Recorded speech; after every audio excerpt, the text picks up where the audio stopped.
কথায় আছে না, অতিরিক্ত কোনো কিছু ভালো না। অতিরিক্ত খাবারটা আপনার শরীরের জন্য খারাপ, আর অতিরিক্ত সম্পর্কটা আরো বেশি খারাপ। কি হলো না হলো সবকিছু বলছি ভিডিওতে। আশা করছি আজকে ভিডিওটি আপনাদের ভালো লাগবে। আসসালামু আলাইকুম, সবাই কেমন আছেন? আমি নিতু সিলেট থেকে নিয়ে আসলাম নতুন আরো একটা ভিডিও। আশা করছি দূরে কাছে যে যেখান থেকে ভিডিওটি দেখছেন সবাই ভালো আছেন। আশা করছি আজকের ভিডিওটি আপনাদের অনেক ভালো লাগবে। কয়দিন ধরে তো গরমের কি অবস্থা! এই গরমের ভিতরে এই দিকে পালং থাকার পরে আমাদের মামের একদম ফ্যানের বাতাস লাগছে না, তাই পালংটা আজকে আমি কুড়িয়ে নেব। দুইটা তুষকে আমি তুলে নিলাম। আর এদিকে দেখেন আমার সমস্ত মেডিকেলের ফাইল এখানে বিছানার নিচে। এই ফাইলগুলো বইতে বইতে আমার অবস্থা একদম খারাপ। প্রতি মাসে আমার ডাক্তার দেখাতে হয়, আর কতগুলা টাকা তো খরচ হয়। তার ভিতরে এই ফাইলগুলো দেখেন। আর দেখেন আমার কি এনার্জি, একটা আস্ত জাজিম এইভাবে করে নিয়ে গেলাম। এই যে ফাইলগুলো দেখছেন, মূলত এই কারণেই আমার ফাইলগুলো বোয়া লাগে। আর এই তো আমি খাটটা ঘুরিয়ে নিচ্ছি। একা একা এই কাজগুলো অনেক সময় আমি করি, যার কারণে আমার অনেকটা আঘাত লাগবে বা অনেকটা অসুস্থ থাকি। তারপরেও আজকে খাটটা ঘুরিয়ে নিচ্ছি, কারণ গরমের জন্য একটু ঘুমাতে পারি। আর এই কর্নারটাতে একটু ফ্যানের বাতাস যায় না। আর যখন পাতার হয়ে ঘুমাই একদম পাওটা আমি লম্বা করে নিতে পারি না, কারণ খাটটা অনেক ছোট, দুজন মানুষ ঘুমানির মতো। আর এত ছোট খাটে একদম পাতার হয়ে ঘুমানি যায় না। যাই হোক, আমি খাটটা ঘুরিয়ে নিলাম। আর আমার মেয়েকে বললাম একটু হেল্প করার জন্য। এইদিকে দেখেন আমার জাজিমটা একদম ছিঁড়ে শেষ হয়ে গেছে। তারপর জাজিমটা ঠিক করে নিতে পারছি না, কারণ এই জাজিমটা একদম অরিজিনাল, এই যে শিমুলতলা দিয়ে বানানো। আর আমি যদি এটা ভাঙাতে যাই, আমি মহিলা বলে অনেকটা আমাকে টগিয়ে দেবে। যার জন্য অপেক্ষা করছি যে নাহিদার বাবা বাড়িতে আসলে তারপরে এটা ভাঙিয়ে আমি নেব। আর উনি কাছে থাকলে এই তোলাটা আমার ঠিক থাকবে। এই তো আমি আস্তে আস্তে দুটা তুষকে নিয়ে আসলাম, আর দুটা তুষকই আমি ফেলে দিচ্ছি। আর এক্সট্রা একটা তুষক আমি কেন রাখি জানেন? এই যে অনেক সময় নিচে ঘুমানি লাগে। তো আমার মাত্র দুটা বেডরুম, অনেক সময় অতিরিক্ত মেহমান আসলে এই তুষকগুলা নিচে ফেলে তারপরে ঘুমাতে হয়। যাই হোক, আমি এখন বেডটা গুছিয়ে নিচ্ছি, তো চাদরটা বিছিয়ে নিচ্ছি।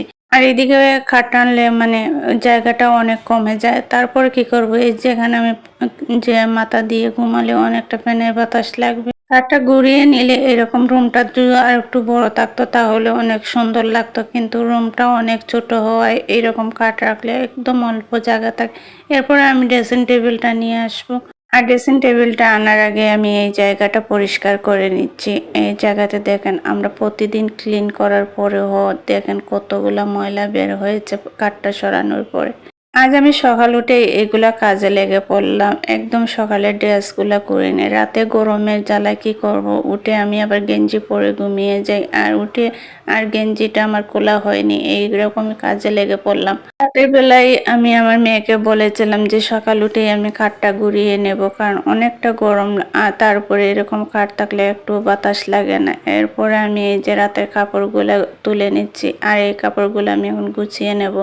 আমার পাশে আমার মেয়ে বসে বসে ফোন টিপছে। আর যেহেতু ওর পরীক্ষা নেই, কালকে ওর পরীক্ষা, তো আজকে স্কুলে যায়নি, স্কুলটা অফ, তো এখানে বসে আমার কাছে ফোন টিপছে।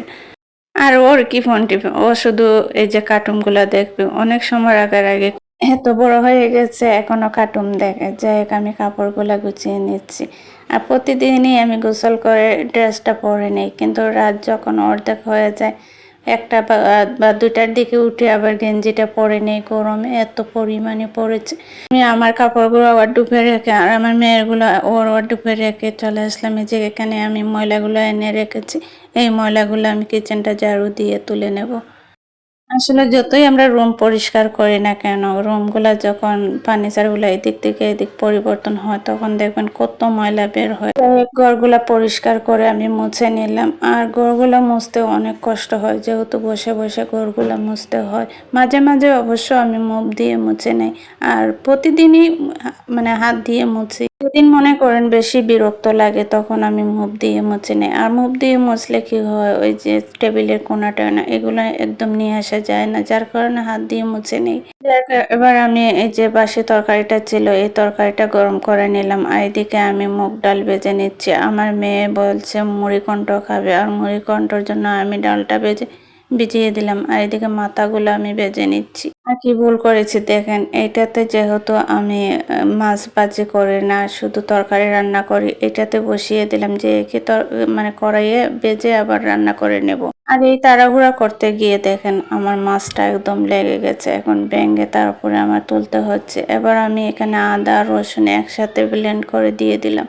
অতিরিক্ত সম্পর্ক বলেন আর অতিরিক্ত খাবার বলেন, কোনোটাই ভালো না। অতিরিক্ত খাবার খেলে যেমন হজমের সমস্যা, অতিরিক্ত সম্পর্ক করতে গেলেও সমস্যা। আমি অ্যালার্জির জন্য আসলে সাফি সিরাপটা খাই, কিন্তু কালকে গত রাতে যখন আমার সাফিটা শেষ হয়ে গেছে, 2 চামচ খাওয়ার কথা, এইখানে আমি 2 চামচ খেয়ে আরও মনে হয় 1 চামচ ছিল, এটা খেয়ে নিলাম।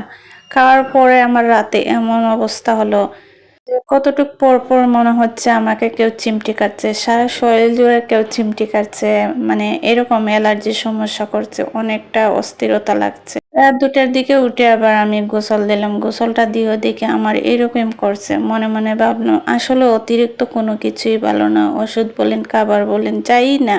যাই হোক, আমার রান্নাটা শেষ হয়ে গেছে আর এখানে আমি কয়েকটা শুকনো মরিচও দিয়ে দিলাম কাঁচামরিচের পাশাপাশি। ও আমার মেয়ে আর আমার বোনজি ওরা শুকনো মরিচ খেতে খুব পছন্দ করে। আর এদিকে দেখেন আমার মুড়িঘণ্টটা অনেক সুন্দর কালার এসেছে, আমার মেয়ে চেক করে নিচ্ছে যে কেমন হয়েছে। আজকের মতো ভিডিওটি এখানেই শেষ করছি, ধন্যবাদ, আল্লাহ হাফিজ।